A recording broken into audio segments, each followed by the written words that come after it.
Hi, how's everybody doing today? This is Sean, and I'm here in Daytona Beach Shores during Hurricane Ian, and had to be here for my wife.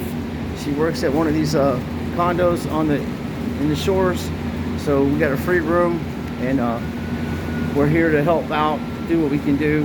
My wife actually works here. I can't tell you because of restrictions, but it's the waves are about 6 to 8 foot right now, choppy. Currents going towards the north, and this would be ideal for if you're surfing to go to Ponce Inlet. The waves would probably be about 6 to 10 foot, maybe bigger sets, in perfect condition. As you can see, the water kind of going that way, and then the jetty's down this way. You can see the bridge, the pier down there, that's called Sunglow, and then down here is Main Street. So when we were kids, we used to go surfing in this stuff. And then my mom made a stop to that because it was too bad or whatever. But one day, my friend Philip Meese, Steve Meese, and this other kid, Frog, we used to call him Frog, his name's Tim, and myself, we went out, and it was really choppy, like a washer machine, and it was during a hurricane. I think it was in the early 80s. So we went paddling out, and the current was flying in the opposite direction that it is now. It was heading south, and it was flying 20 miles, 30 mile an hour current. So me and my friend Steve made it out, and Philip was coming out behind us, and then we didn't see Tim. So we thought we'd lost him, and I went back in and got the, lifeguard or whatever. And then we found him later on. He was like 5 miles down the beach further than we were, because you gotta kind of paddle against the current. Now, honest to God, it's safer on beachside when you have these conditions, because what happens is the hurricane comes over the top, and the eye lands on the in the mainland, and that's where it starts all the damage. You do have minor damages, but it is safer on beachside than it is. And from my experience, I've been here since 1978, and I've been through a lot of hurricanes. But my subscribers were wanting to know how I'm doing and stuff, and we're doing pretty good. Like I said, I'm here to help out, do what I can do. If things pop off. So it's a nice room, man. It's got a kitchen and big ass, it looks like an Elvis Presley suite. It's nice, it's fat, and I'm impressed. But anyway, this is what you call the calm before the storm. Now I'm showing you this video. In a few hours I'll make another video, and you'll see the difference in the wind side, the wind blowing. See, the palm trees are what's gonna last. Nothing's gonna happen here but with those palm trees, but the waves will get enormous, and that water will be all the way up to this thing where that dock is at right there, the steps. So it's a beautiful place. The ocean, I love the ocean, and I have a lot of respect for nature and stuff, but it'll be cool. We'll go through this. I'll show you what's going on, and show you what these conditions look like without this scare tactics. People live in Bahamas and shit, and they go through this every year. And yes, it's dangerous. Yes, just like being out in the wilderness, being around bears and stuff like that. It's danger there, but you just respect things and keep safe, and be don't be an asshole and sit there and look out windows and stuff. But because I'm not doing none of that. This is a secure place, and my house is all boarded up. But do things precautionally and be prepared for everything, like I've been trying to tell everybody on these videos. Make sure you got water. Make sure that's most important, and lead, because when times get crazy, there's lots of looting going on. They don't tell you in the news. There's lots of looting, especially in the shores. People got $1 million mansions. They abandon them bitches and get the hell out of here, and people go in there and just run amok on them. So my mom was actually robbed by gunpoint one time when we lived down in Willow by the Sea. And my cousin chased this guy like 2 blocks in his underwear. This is funny as shit. I'm like, what the hell are you gonna do? You're 125 pounds, dude, and you're 5'5", bro. You ain't doing shit. He's like, that son of a bitch pulled a gun on my aunt. I was like, you're crazy, dude. So anyway, it was my mom, and I was walking, and I just missed this guy. I see my cousin chasing him, and I started running after him too, and he was like some speed freak. That bitch was running like fucking faster than Tyreek Hill, but they got him later on. He was stupid enough to go to somebody else's house, and they got him with a shotgun. They held him hostage until the cops got there. But old timer had himself a 12 gauge and wasn't playing. He was doing proper business that day over there. Anyway, it is beautiful here, and I just want people to know that there's a lot of scare tactics going on.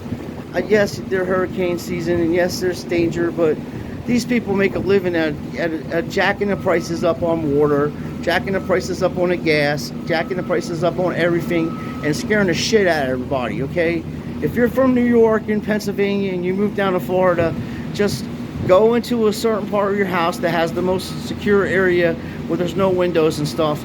And when the hurricane flies by, make sure you got candles and you got yourself some flashlights and matches, and make sure you got matches and lighters.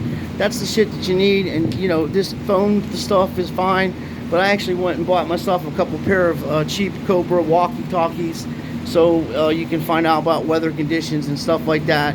And you want to get yourself a nice survival knife that's got a flint on there, so you can start fires and shit like that if you need to. And there's an old trick that I've known for a little while. If you take a piece of cotton and you put some petroleum jelly on there, you dip it in there, and then you take some tin foil and put it inside the tin foil and make a square out of it, and fold it up, make a square, and then if you need it, you can take a knife and cut an X in it, pull out a little of the cotton, and use your flint to start it, and that'll be a good starter. And that way if you have to start a fire, you have that, and it's easy to start the fire that way. So you have to learn a little bit about stuff, because we've become so technologically advanced that we forget how to even start a fire, or even take care of ourselves and cook for ourselves, or do any of that stuff. So we all have to share. And then one of my subscribers was saying that about me being saying I'm a Steeler fan, and what I was trying to put the message out is that even though that it's rigged and scripted, I have a problem with betting on these games. The games, you're betting on them, and I have a problem with people losing their money. And I don't watch football anymore. The only time I do these games, you see me show you what's going on and try to expose it. But there's a lot more things coming than this stuff. I'm going to tell you, I'm going to be exposing things that you're going to blow your damn mind what's coming towards us.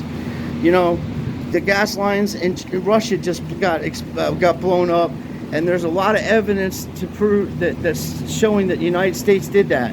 And if they did that, then that's not only economical terrorism, that's ecological terrorism, because they have totally put all kinds of oil and gas in the ocean just to stop people from making a treaty. So there's stuff like that going on, and they use sports and they use that kind of stuff to distract you from what's really going on. What you're dealing with is world-class criminals and world-class grifters. And when I say that I'm a Steeler fan and stuff like that, that's because I grew up as a child, but I put away childish things when I found out that this stuff is rigged and scripted. And I could literally only miss one game last week just picking for fun on my own piece of paper, and that was the Jets and Bengals. Every game, the other 14 games that were out there, I got right, because it's rigged and scripted times. But I ain't selling bets. I don't want people betting, and I don't bet. So that's how I look at it. And I have friends of mine that are starting channels exposing the NFL, and they're telling you about bets, and they could be right about what they're saying, but it's hard to pick any of this stuff because it's rigged and scripted, and they can change it at any time they want to with a phone call. As I posted this video yesterday, the documentaries that I'm going to be doing, that explains to you how corrupt the NFL is and professional sports are. So, and then people will say shit to you, which I don't mind criticism, and that's fine. But my other buddy that started a channel, he sports. Forget, he was in Plain Sight, but he changed his sports something. I forget. I'll find out and tell you. He's doing picks, and then Quinn Zone's doing picks now too, and they know a lot about football, and they could be right about what they're saying. But in rigged and scripted football times, they can just pick the phone up and change the whole entire scenario on you. That's what my thing is, okay? And I want to apologize because I texted this guy back on my message, and I was like, yo, when you make a channel and expose stuff, I'll come over there and troll your channel too, because we're trolling each other and having fun with it. But, it got taken the wrong way because of the way I texted it and stuff. And, I put time and effort in this, and my channel is not monetized. I never asked for any money from any of you folks. I don't ask for anything, no money, no monetization. I say what I say, and I stick by what I say. And I give out stuff on my channel, and I don't ask for anything from any of you.